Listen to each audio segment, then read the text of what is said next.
Hi, I'm Erin. And I'm Connor. And this is Cooking Casually. It's where we cook healthy, affordable, and delicious meals that don't break the bank and they don't break your tummy. And are we professional chefs, Erin? No, not at all.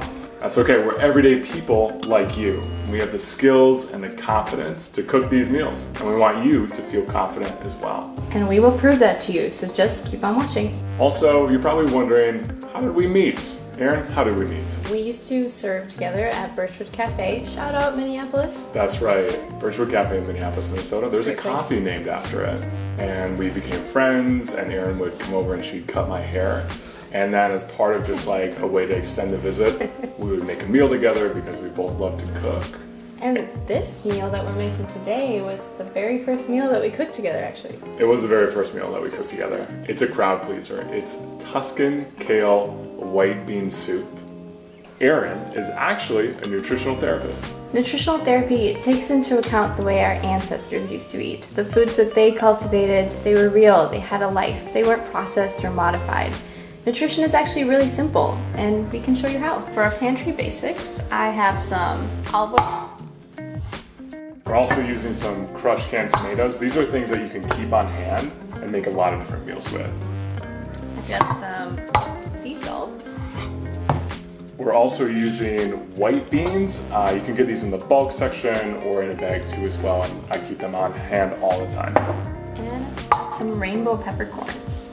And then also pasta too, because this meal calls for pasta, but honestly, if you just want a really simple meal, make some pasta. Put some olive oil over it, a little bit of salt, you're good. We want to make sure we're using extra virgin olive oil. Why is that? Because we want it to be as less processed as possible. Extra virgin means that it's cold pressed olives. They're not put through a machine and boiled and all that gross stuff. And we're using Tuscan kale, right, Connor? We're using Tuscan kale. We're using a few curly leaf varieties. We're also using red Russian kale too. Ooh. And any one of them work. I think a lot of people use Tuscan kale for soup.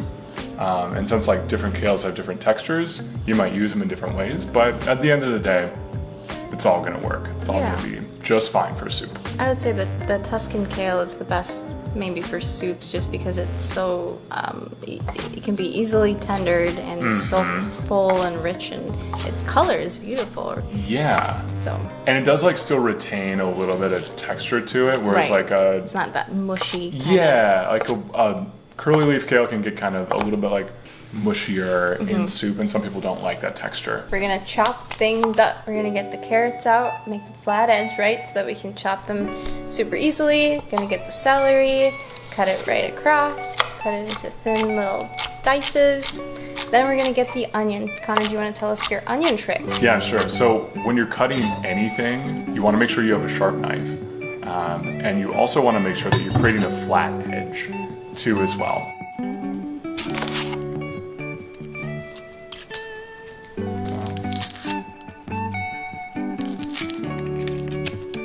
I'm also gonna cut the onion in half and make a nice flat surface too as well.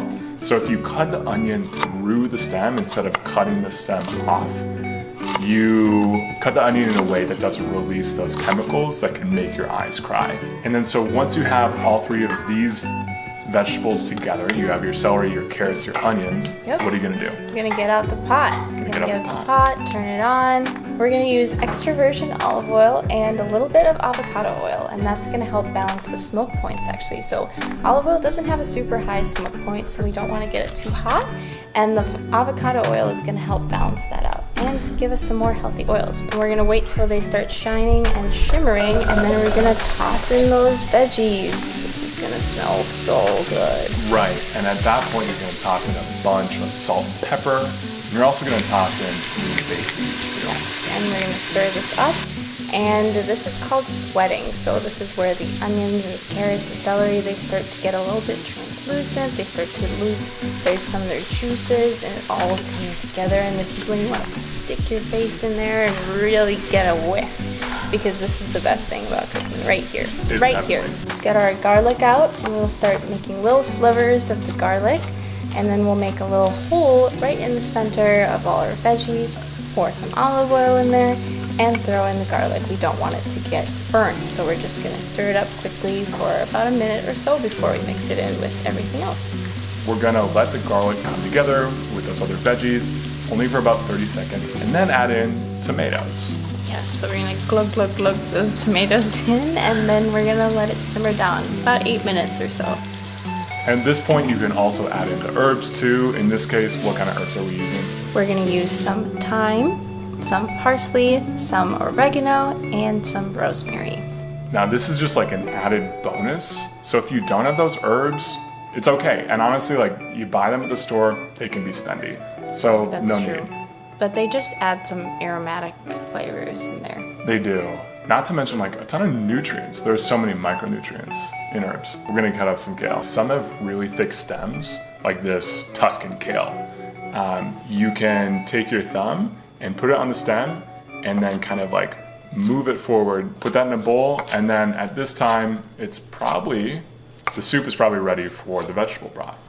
Yes, so we're gonna pour that in there, and meanwhile we're gonna start a pan for the bacon. So we're gonna chop up the bacon really nice and throw it in the pan once it's hot and let it cook down. We can cover the lid for this part on low. We can now add the pasta, and we can actually cook the pasta right in the soup, and that way it's gonna absorb a little bit of that liquid and make it very hearty.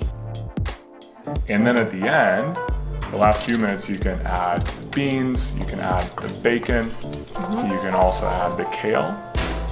Let that come together for a few minutes. And then at the end, fold in that lemon juice at the end. And by fold, I mean just pour it in. That's what he means. That's what I mean. Fold is just like a more fancy pants way of saying pour the lemon juice into the soup. And we use the lemon juice, why, Erin? To add that acidity and that tang right in the end. Also, hello, vitamin C. Vitamin C, which also tomatoes have plenty of vitamin C. That's true. And if you eat tomatoes in conjunction with leafy greens, your body absorbs more of the iron too as well. And it's actually very important to use the oils when you're eating acidic foods like tomatoes. That will help absorb the vitamins better in your system as well. So now we're gonna serve this up. We're gonna get a nice bowl and give it to our wonderful videographer, Brian, to try it out. So here we have Connor and Erin's Tuscan Kale White Bean Stew. It's light yet filling. The texture of each item, you can taste the health. And that's it for today's episode. Thank you so much for watching. If you like what you saw, don't forget to like and subscribe. And share it. Share it with your grandma. Share it with your friends, your cousins, anybody. Your dog, whatever. See you next time. Amen. Don't forget to brush your teeth too as well. That's good. Not you. Okay. And we can